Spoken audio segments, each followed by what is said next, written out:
restore your dead to life. But perhaps I can give you justice in the name of our king.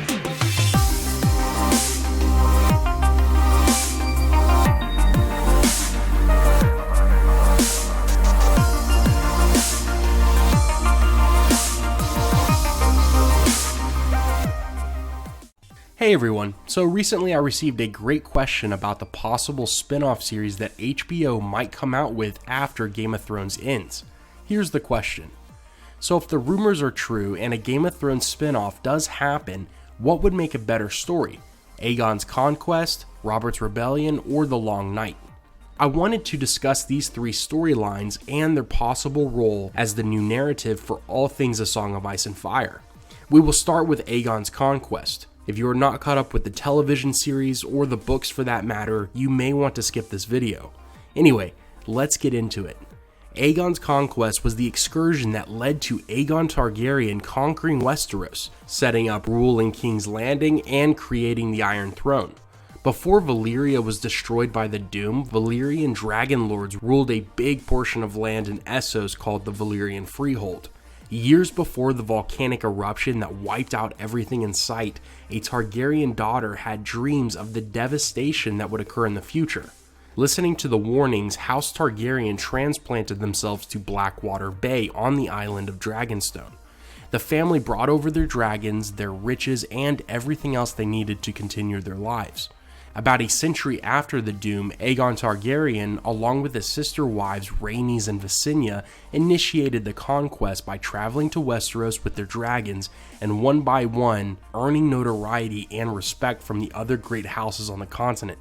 The three Targaryens came over with less than 1,600 men. However, through fear and other motivations, Aegon was more or less accepted by the people of Westeros.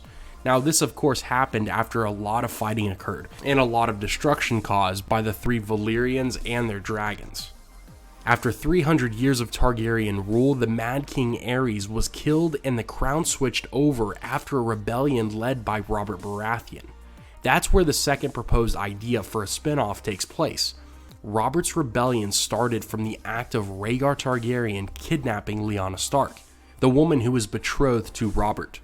After Brandon Stark, Eddard's older brother, arrived at King's Landing and demanded justice for the crimes committed by the king's son, Aerys arrested him and ordered for his lord father Rickard Stark to show up to court. When he did, the Mad King harshly executed them both, Rickard by wildfire, and Brandon was forced to watch the brutal act while trapped in a torture device that suffocated him as he struggled. This event, along with Lyanna's disappearance, led to Jon Arryn, Eddard Stark, and Robert Baratheon uniting to start Robert's Rebellion. The rebellion lasted for about a year, taking place at different locations throughout Westeros. Prince Rhaegar Targaryen was killed in battle by Robert Baratheon personally, leading to the overall fall of House Targaryen. Then, House Lannister soldiers, a neutral side in the rebellion, showed up to King's Landing after the news of Rhaegar's death. Led by Tywin Lannister, they requested entry to the capital to defend the Mad King from the rebels. The Mad King was told by Varys not to grant them entry, but good old Grand Maester Pycelle convinced Aerys that the Lannisters are trustworthy. To his surprise, the Lannister men raided and sacked King's Landing, leading to the deaths of Rhaegar's wife and children, and also leading to Aerys making the decision to burn the capital down with wildfire, killing hundreds of thousands of people. Now, before the order could be carried out, Jaime Lannister, a young Kingsguard at the time, killed the king and his new hand, Wisdom Rossart. Robert became the king, and the rest is history. And then finally, the Long Night is arguably the most legendary event in Westeros' history. Winter lasted a generation, pouring in dozens of feet of snow, killing crops, and eventually freezing and starving humans until their death. This is also when the White Walkers, a creation of the Children of the Forest, came down from their northern lands to end all life in the world. The Long Night happened 8,000 years ago, and the events that took place during that time seem to be repeating in the current timeline of the story.